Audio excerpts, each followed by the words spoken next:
segala puji bagi Allah yang telah menurunkan Al-Quran sebagai petunjuk bagi umat manusia dengan bahasa Arab yang paling fasih dan penuh dengan keindahan makna.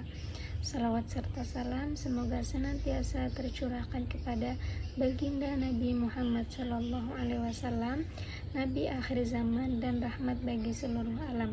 Perkenalkan, kami dari kelompok 2 mata kuliah Balaghah Al-Quran kelas IAT 23A jurusan Ilmu Al-Quran dan Tafsir, Fakultas Usuluddin dan Humaniora, UIN Antasari Banjarmasin. Pada video kali ini kami akan membahas salah satu tema penting dalam ilmu balaghah, yaitu uslub al-qasar. Nah, tema ini menarik karena menunjukkan bagaimana Al-Quran menyampaikan makna secara tegas, fokus, dan penuh penegasan, sehingga pesan ilahiyah tersampaikan secara kuat dan langsung mengena. Selamat menyaksikan. Baik, yang pertama kita akan membahas pengertian qasar dalam balaghah. Secara bahasa, qasar berarti membatasi atau mengurung. Sedangkan secara istilah dalam ilmu balaghah, qasar adalah gaya bahasa yang mengkhususkan sesuatu pada satu hal tertentu sambil menafikan selainnya dengan tujuan memberikan penegasan makna secara maksimal. Dengan kata lain, qasar berfungsi untuk menyampaikan makna, yaitu penegasan, penafian selain yang disebutkan, dan penguatan akidah atau nilai tertentu.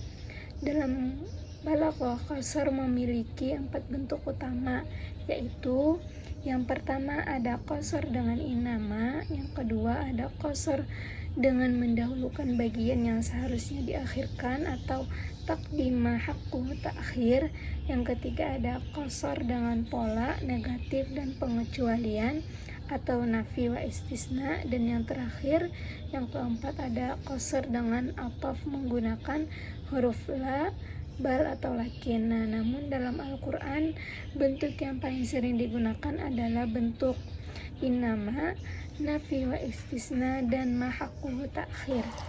Contoh qasar dalam Al-Quran. Pertama, qasar dengan menggunakan innama. Qasar dengan menggunakan innama adalah bentuk qasar yang paling jelas dan eksplisit. Kata innama berarti tidak lain hanyalah dan berfungsi sebagai pembatas yang sangat tegas. Contohnya terdapat dalam Quran surah Al-Hujurat ayat 10. Innamal mu'minuna ikhwatun. Sesungguhnya orang-orang mukmin itu hanyalah bersaudara. Kata innama membatasi persaudaraan sejati hanya untuk sesama mukmin saja. Ayat ini menegaskan bahwa ikatan persaudaraan yang paling hakiki bukanlah karena darah, suku, atau bangsa, melainkan karena iman. Contoh yang kedua adalah qasar dengan mendahulukan yang seharusnya diakhirkan atau taqdimu ma haqquhu ta'khir. Bentuk qasar ini terlihat lebih halus, tetapi kekuatan maknanya sangat besar. Caranya adalah dengan mendahulukan bagian kalimat yang ingin dikhususkan.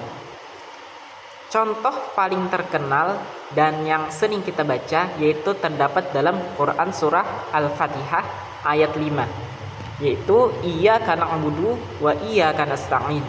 Hanya kepadamulah kami menyembah dan hanya kepadamulah kami memohon pertolongan.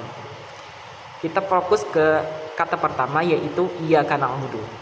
Objek iyyaka itu didahulukan dari kata kerjanya, yaitu na'budu. Padahal susunan normalnya adalah na'buduka.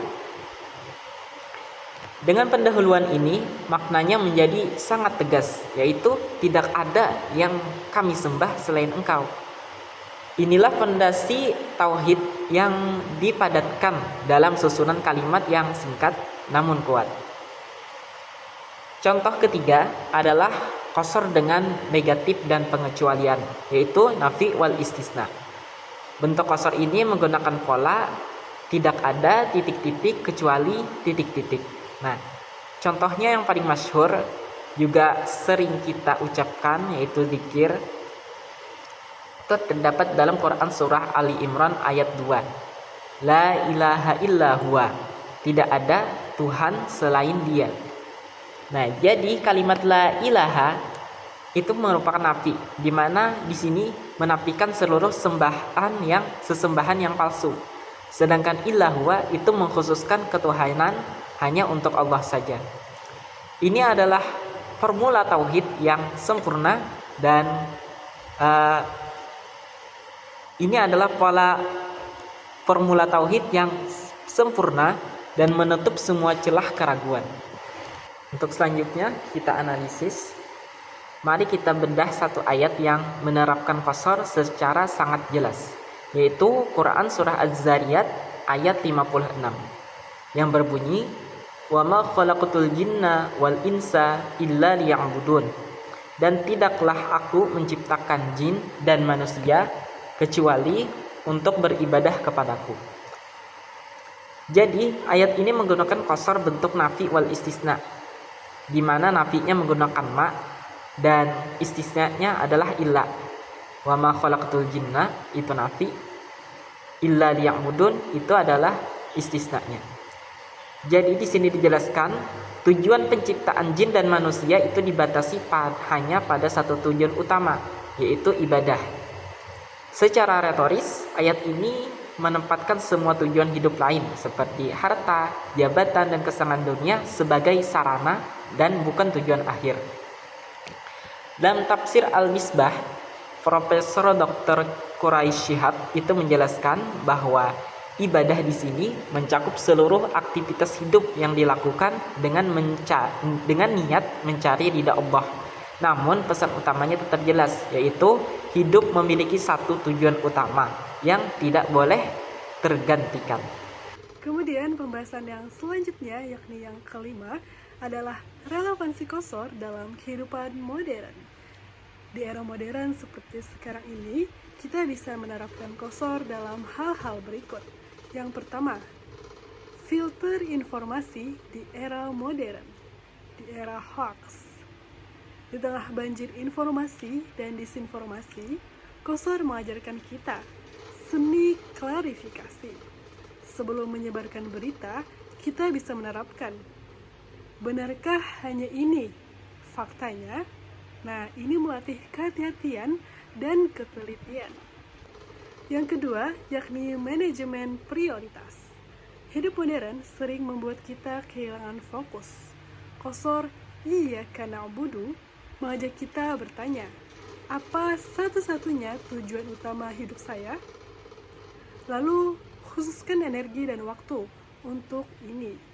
Apakah ini adalah filosofi less but more yang kontra terhadap budaya multitasking yang melelahkan?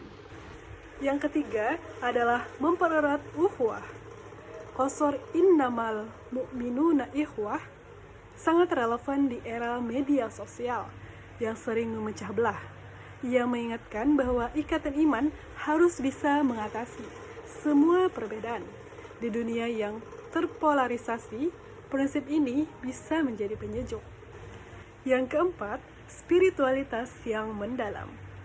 Qasar la ilaha illallah bukan sekedar bacaan, tapi komitmen untuk mengkhususkan seluruh penghambaan hanya kepada Allah.